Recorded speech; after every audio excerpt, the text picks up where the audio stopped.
এই ভিডিওতে আমি দুটো গুরুত্বপূর্ণ বিষয় আলোচনা করব। নাম্বার ওয়ান, দেখো একটি খবর ঘুরে বেড়াচ্ছে বিভিন্ন মিডিয়াতে যে 21,000 আপার প্রাইমারি বিজ্ঞপ্তি মার্চের মধ্যে প্রকাশিত হবে। এটা আদৌ কতটা সত্য কতটা যুক্তিহীন আমি সে নিয়ে আলোচনা করছি, এবং আমরা এই মুহূর্তে আমরা আপারের জন্য প্রিপারেশন নেব কিনা আমি সে নিয়ে তোমাদের ডিসকাস করব। এবং এবং 2016 যে 26,000 চাকরি বাতিল হয়েছিল, পুনরায় সুপ্রিম কোর্টে কিউরেটিভ ফাইল হয়েছে এবং সেখানে শুনানির দিনও ধার্য করা হয়েছে। আমি এ নিয়েও আলোচনায় আসছি। তো প্রত্যেকের কাছে একটাই রিকোয়েস্ট, সবাই চ্যানেলটা সাবস্ক্রাইব করে দিও এসএসসি এবং পিএসসি গুরুত্বপূর্ণ আপডেট পাওয়ার জন্য। আজকে প্রথম বলি যে আপার প্রাইমারি বিজ্ঞপ্তি যাতে 21,000 প্লাস ভ্যাকান্সি রয়েছে, বিভিন্ন সোশ্যাল মিডিয়ায় ঘুরছে, যেটা 31শে মার্চের মধ্যে প্রকাশিত হবে, বিজ্ঞপ্তি আসবে। এটা আদৌ সত্য? তার উত্তর হবে অবশ্যই সত্যি, কারণ এর পিছনে কিছু ভ্যালিড লজিক রয়েছে। তো 31শে মার্চের মধ্যে যে কোনো উপায়ে কমিশনকে আপার প্রাইমারি পূর্ণ বিজ্ঞপ্তি প্রকাশিত করতে হবে, করতে বাধ্য, না হলে কিন্তু অর্থ সচিবের জেল যাত্রা নিশ্চিত, এমনটি দাবি উঠছে এবং সেটা কলকাতা হাইকোর্টের নির্দেশ দেওয়া আছে। দেখো, তোমরা জানো যে কলকাতা গেজেটে সেখানে পরিষ্কার বলা আছে যে 31শে মার্চের মধ্যে 2026 31শে মার্চের মধ্যে রাজ্যকে বা এসএসসিকে সেখানে আপার প্রাইমারি পরীক্ষার বিজ্ঞপ্তি আনতে হবে, নিয়োগ প্রক্রিয়া শুরু করতে হবে, না হলে জেল যাত্রা নিশ্চিত। এটা ক্যালকাটা গেজেটে প্রকাশিত হয়েছিল। এটা কিন্তু ইনক্লুডেড ছিল কার সাথে? এসএলএসটি 2, সেকেন্ড এসএলএসটি 9, 10 এবং 11, 12, ওর সাথে এই আপারের কেসটা কিন্তু লিঙ্কড আপ ছিল, ব্যাকড আপ ছিল। কিন্তু সেখানে কমিশন কৌশল করে মানে আপারটাকে ইচ্ছা করে এখন আপাতত সাইডে রেখেছে, এবং সেক্ষেত্রে এসএলএসটি 9, 10 এবং 11, 12 এর নিয়োগ প্রক্রিয়া শুরু করেছে, এখন প্রায় মাঝ পজিশনে রয়েছে। এবং যেখানে 21,000 ভ্যাকান্সি আছে, একটা কথা বলে রাখি, তোমরা যারা 9, 10, 11, 12 এবারে ডাক পাওনি বা যাদের চাকরিটা এবারে হচ্ছে তারা বুঝতে পারছো, হয়তো অনেকে ওয়েটিং লিস্টের শেষের দিকে আছে, যাদের সম্ভাবনা হয়তো খুবই কম। তোমরা প্রত্যেকে নিজেদের অবস্থান বুঝতে পারছো। দেখো, পরিষ্কার কথা বলি, এবারে কিন্তু শেষ চান্স, হয় এবার তো নয় নেবার।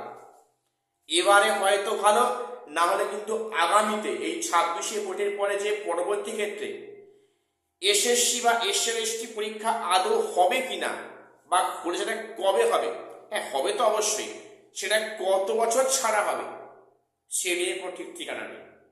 কাজে একবার সুযোগ পেয়েছো, হাত ছাড়া করো না, প্রত্যেককে কোমর বেঁধে কাজে লেগে পড়ো।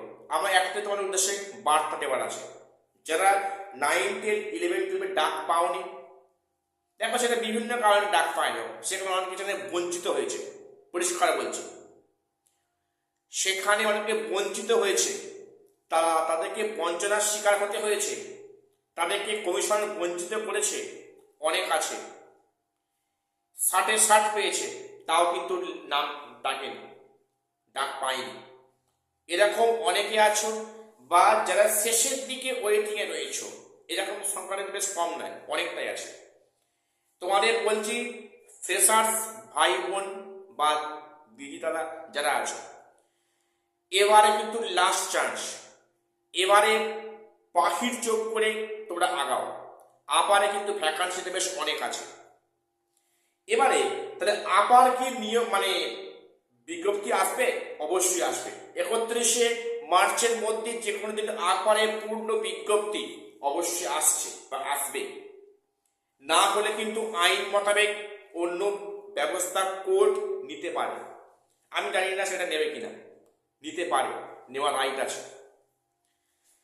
এখন এই যে তাহলে প্রশ্নটা হচ্ছে কি, তাহলে আপারের পরীক্ষাটা কবে হবে?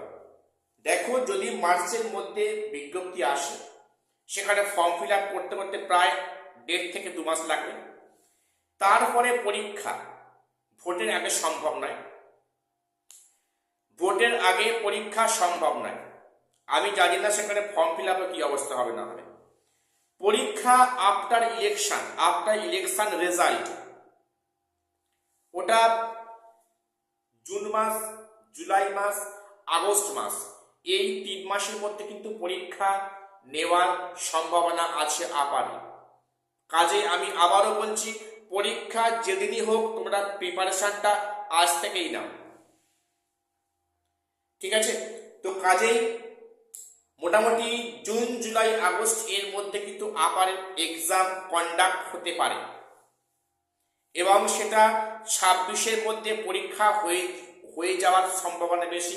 সেখানে ইন্টারভিউ অবধি হতে পারে 26-এর মধ্যে। তবে নিয়োগ আদৌ 26-এ হবে কিনা সে নিয়ে এই মুহূর্তে কিছু বলা যাবে না।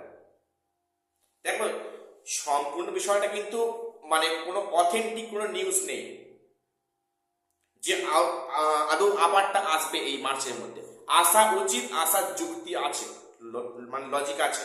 পরীক্ষা যে আগস্টের মধ্যে হবে তার একটা যুক্তি আছে। তো কাজে তোমরা কিন্তু প্রত্যেকের কাজে নিয়ে পড়ো। এবং পরের যে আপডেটটা, 2016 যোগ্য যারা চাকরি হারা 26,000 শিক্ষক শিক্ষিকা, তাদের কিন্তু কিউরেটিভ ফাইল করা হয়েছিল সুপ্রিম কোর্টে, এবং সেখানে হিয়ারিং এর ডেট ধার্য করা হয়েছে। আমরা সবাই চাই, দেখো সবাই তো টাকা দিয়ে চাকরি পায়নি 2016 থেকে। কাজেই যোগ্য শিক্ষক শিক্ষিকা যারা আছেন 2016 চাকরি হারা, তাদের মধ্যে অনেকেই এবারে 9, 10, 11, 12 ডাক পায়নি। খুবই একটা মানে মারাত্মক খারাপ অবস্থা, সত্যি এরকম মানে ভাবতেও কষ্ট হয়।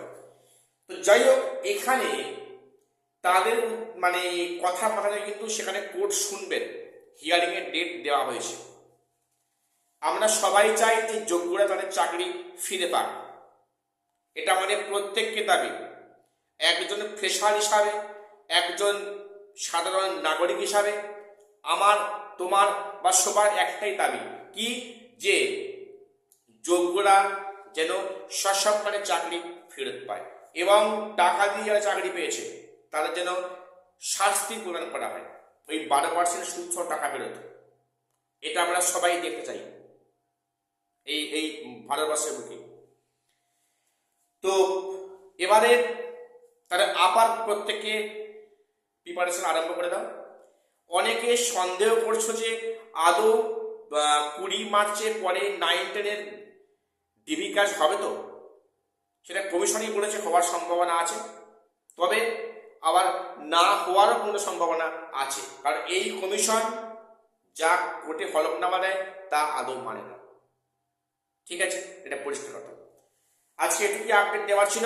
প্রত্যেকের চ্যানেলটা সাবস্ক্রাইব করে দিও এসএসসি এবং পিএসসি গুরুত্বপূর্ণ আপডেট পাওয়ার জন্য। আর শেষ করলাম, দেখা হচ্ছে পরে কোনো ভিডিওতে।